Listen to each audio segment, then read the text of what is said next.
Voici l'actualité du continent européen. Cette semaine, la guerre en Ukraine demeure au centre de l'actualité européenne. Après le renvoi de la première ministre Yulia Sviridenko, l'Ukraine engage la formation d'un nouveau gouvernement. Le Parlement approuve ensuite Sergi Koretsky comme Premier ministre. Parallèlement, le renvoi du ministre de la Défense Mikhailo Fedorov provoque de rares manifestations, tandis que Volodymyr Zelensky prévoit de proposer le ministre de l'Intérieur Ihor Klimenko pour lui succéder. Sur le terrain, les attaques se poursuivent autour des villes et des infrastructures portuaires ukrainiennes. La Russie affirme avoir frappé des installations utilisées pour le transport de cargaisons militaires dans le port de Tchornomorsk. Une attaque russe contre Odessa fait 3 morts. D'autres frappes touchent 2 villes portuaires de la mer Noire, notamment Mykolaïv, où 3 navires civils battant pavillon étranger sont endommagés et 2 Ukrainiens sont tués à bord de l'un d'eux.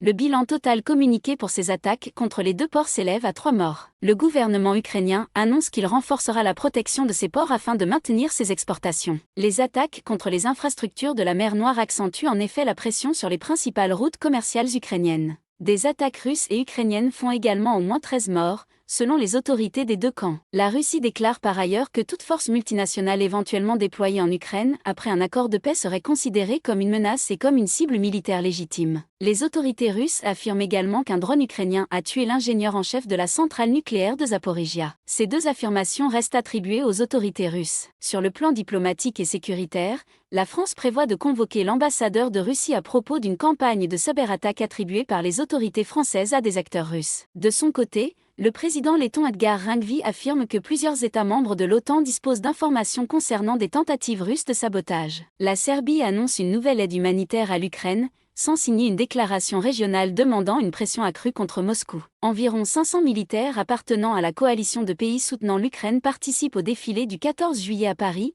accompagnés de 25 militaires ukrainiens. Parallèlement, le Royaume-Uni prépare son plus important exercice de défense intérieure depuis plusieurs décennies afin de tester sa capacité à répondre à une attaque hybride. Sur le plan institutionnel, le Royaume-Uni et l'Union européenne signent officiellement le traité sur Gibraltar.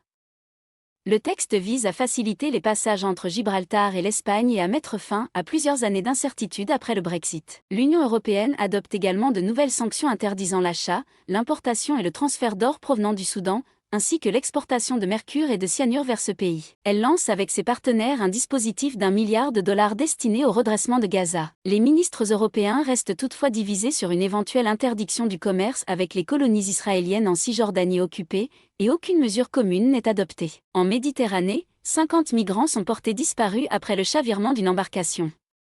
10 personnes ont survécu, selon des sources sécuritaires citées par Reuters.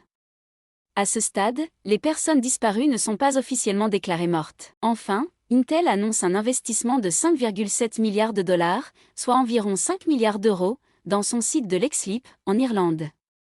Cet investissement doit moderniser les capacités de production et soutenir les besoins liés à l'intelligence artificielle et au calcul à haute performance. En France, les pompiers poursuivent également leurs opérations contre l'incendie de la forêt de Fontainebleau. En France, un incendie de végétation sur le littoral méditerranéen entraîne l'évacuation de plusieurs hameaux. Les services de secours interviennent pour protéger les zones habitées. À ce stade, le bilan matériel et la superficie touchée ne sont pas précisés.